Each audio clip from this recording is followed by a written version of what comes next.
Rolling. You've kind of been all over the place over the course of your career. What have you learned from all the different places you played and coached and learned? Oh man, what have I learned? The one thing that I've learned is no matter where you are, professionally especially, there's no substitute for just coming in and working, and never compromise your character for winning. I think those two things, and I've worked for a lot of guys that have similar values and similar outlooks on life and on basketball coaching and in the profession, and all of them are the same. Do things the right way, work as hard as you possibly can, do your best every day in your job, and let the chips fall where they may, but never compromise your integrity for coaching, for winning. Excuse me. Whether it was as a player or coach, can you remember, maybe the first time that really hit you, that you felt that lesson sink in? I think the playing for Coach Cruz, he talks a lot about a lot like Coach Martin. You hear Coach Martin's messages more about big picture, about being a man, about growing into a man. How did the lessons of basketball teach you about being a man? And I was fortunate to play for a guy that spoke the same language. Mm-hmm. He was, of all the lessons I learned in college, all the classes, everything I did in college, I learned more from him about being a good father, a good husband, brother, sister, teammate than anything. And that was the most important lessons I took away. So it started early for me. And when you go to college and all of a sudden this guy starts talking to you about everything but you, thinking about everything but you, that's been the opposite of what you've dealt with your whole life. It can be a tough transition, but once you listen and buy in and try to, especially even after you get out of college, it probably sinks in a little bit more once you get into the real world. But the message was brought to me at a very early. I'm very fortunate to have that message brought to me at a very early age. Pat, do you need to slip out? Yeah, thank you, sir. Yeah, no problem.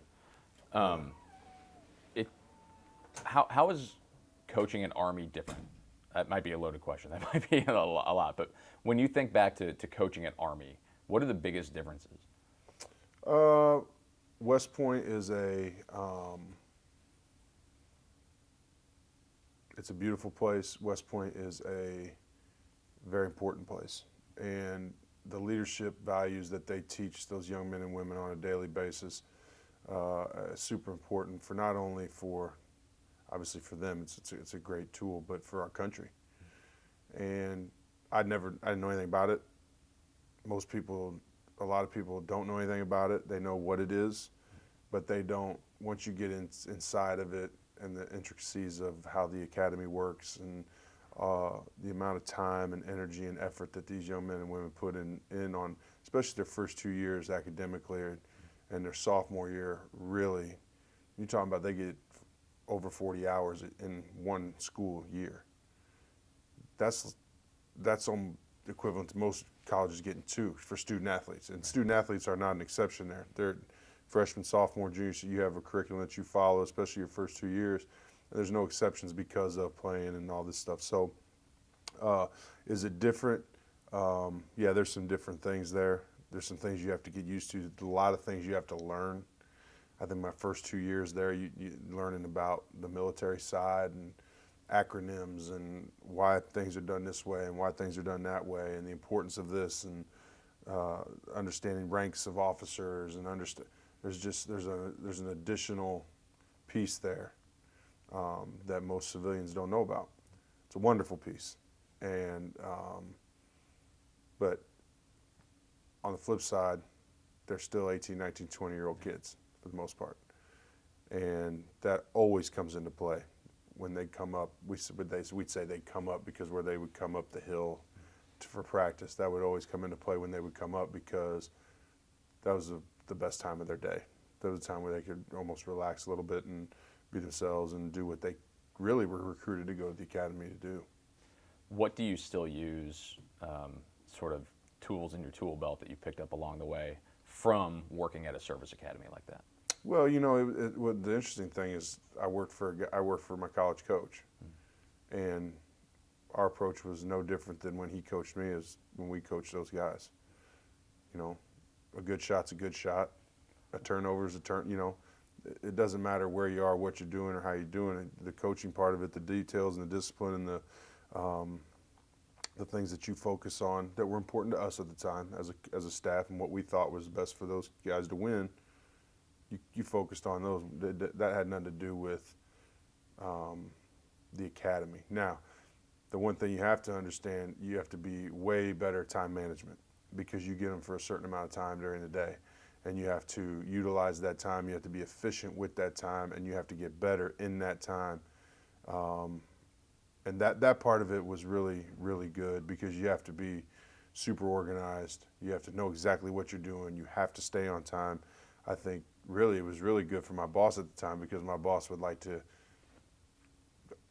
see something in practice. Well, let's change this. Let's do this. Let's go work on this, which you have the ability to do when you have a little more. Obviously we have a certain amount of time we can practice during the day, but when you only have a portion of a day and you know exactly what time that is during that day, that really it really helps you get organized and be detailed within your practice plans. Did your experience at Army make you a better practice coach? I think my experience at Army made me a better person because I didn't know anything about it.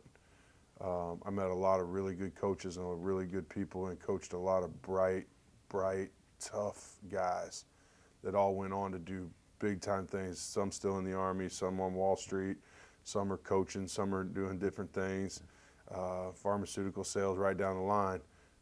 But those dudes, especially in our first couple years when it was hard and we were bad, our record was bad, but we were growing every day. And those guys came to work every day. I think that the appreciation you have for those guys and their effort and energy that they put into it, I'll never forget that. Your time at Mississippi State, what did you learn about the SEC that is valuable to you to this day? I think you learn about the type of guys you need to win, the type of guys that win in this league.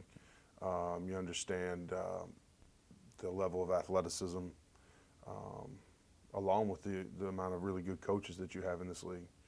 And every program is unique to what you're looking for and the type of guys you're looking for. But you realize it's, obviously it's known for its football prowess, but the very, very, very, if not the best basketball league in the country now. And it's gone from, I think there were a couple, my first year in the league or my second year, there was only two teams in the NCAA, 2 or 3 maybe. Now you're talking about double that, at least double that now. So the league has gotten better since my first time there. But you go different levels and you coach at different places and you kind of feel like you understand what it is to be at this level and that level. And then I think, but the one thing that really stood out is the level of athleticism and with the size of the guys that are involved. Working in Kansas City, from Sunvold to Peeler to Denman and everybody in between, how important is Kansas City to Mizzou basketball? I think there's obviously been a lot of really good players come out of the Kansas City area that have played here. You mentioned a few,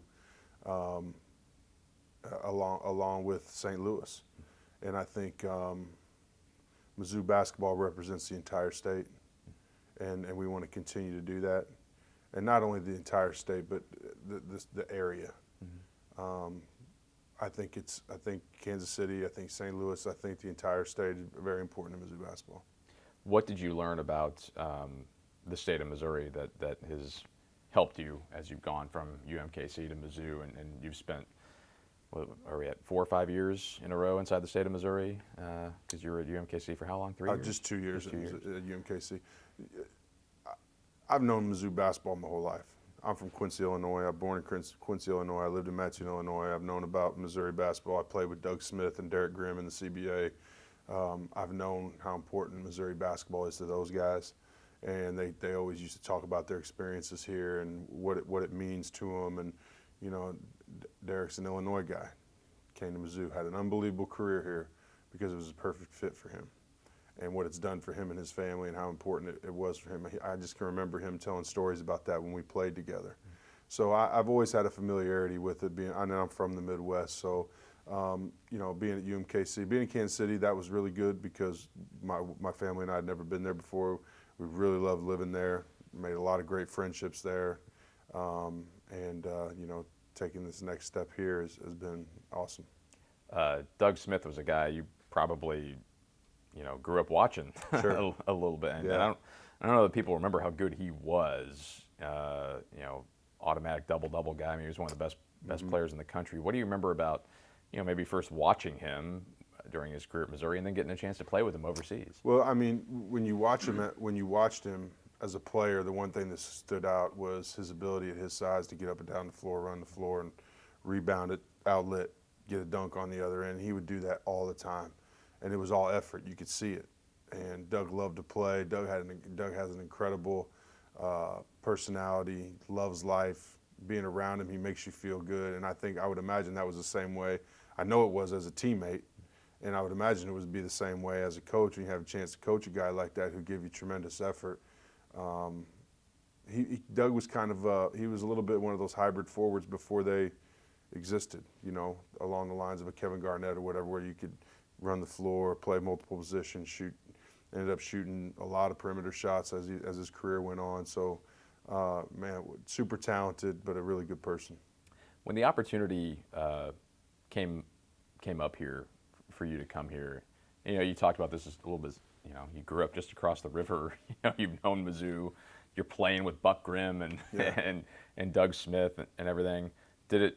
Was there kind of a feeling of like, this makes sense? I've been kind of tangentially connected to this program for a long time, and did it feel like it fit like that? I never really thought of it like that, but it wasn't totally foreign to me.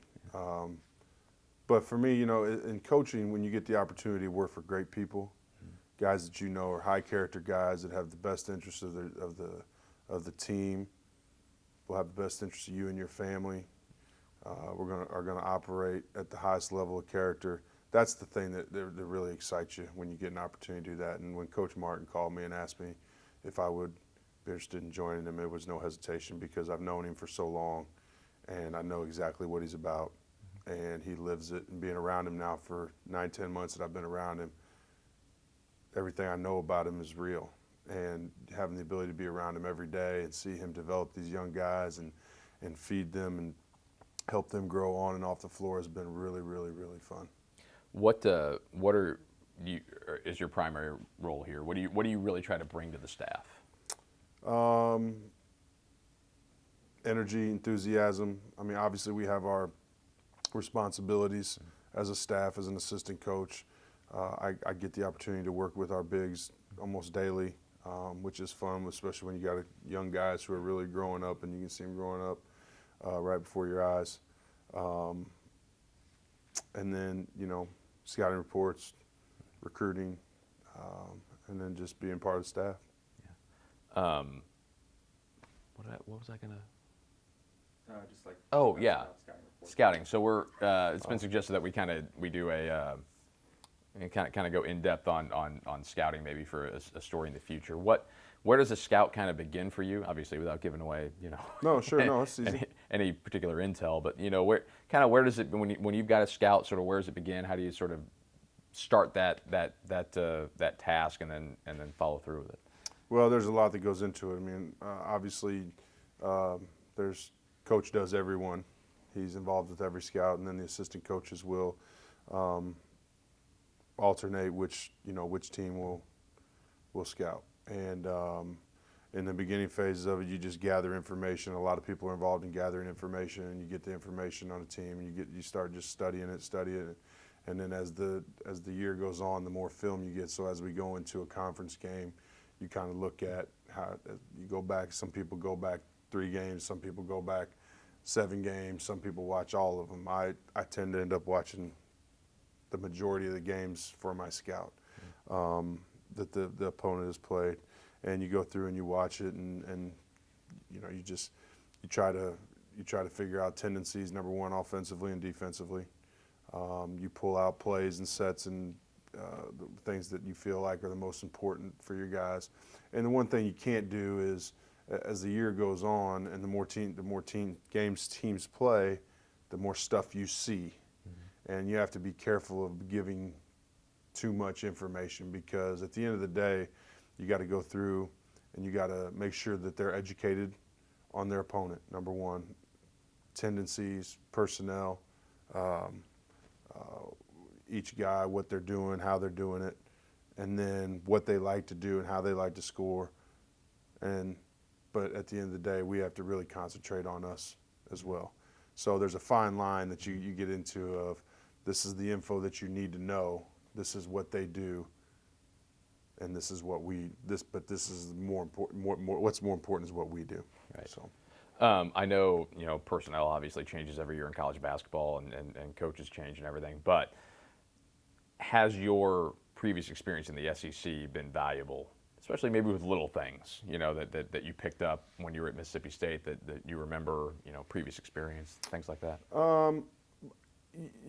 I think to your point, I think a lot of guys change and adapt to their teams. Right. So I think each year, each team is different according to their personnel. And everybody says, oh, we want to recruit to what we do. But sometimes you get guys that have a unique skill set that you change something or tweak something here and there. So I don't think that there is I think it's consistent yet inconsistent, because guys will go to what they're comfortable with. Mm-hmm.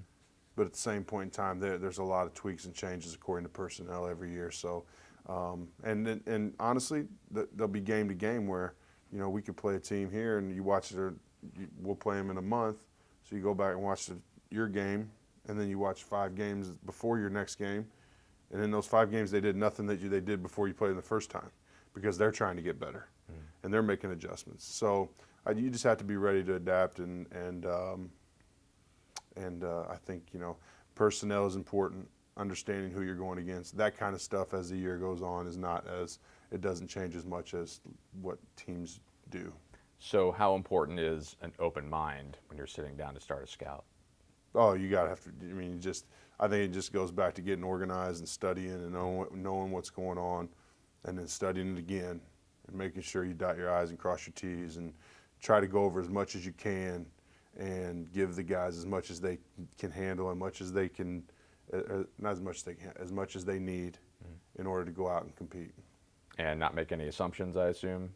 Just kind of trust what you see. Yeah, you have to. That's all you can evaluate is what you see. So you'll be able to go back and look at prior games or last year's game. And I worked for a guy who really it was important to him in conference that you went back and watched the game versus the opponent the previous year, because something may stand out, like that they did specifically against us the previous year, and sure enough, boom, it show up because it was successful last year. So each head coach is different on what they want. Okay. All right, I think that's it. I think we got it. Just totally caught me off guard.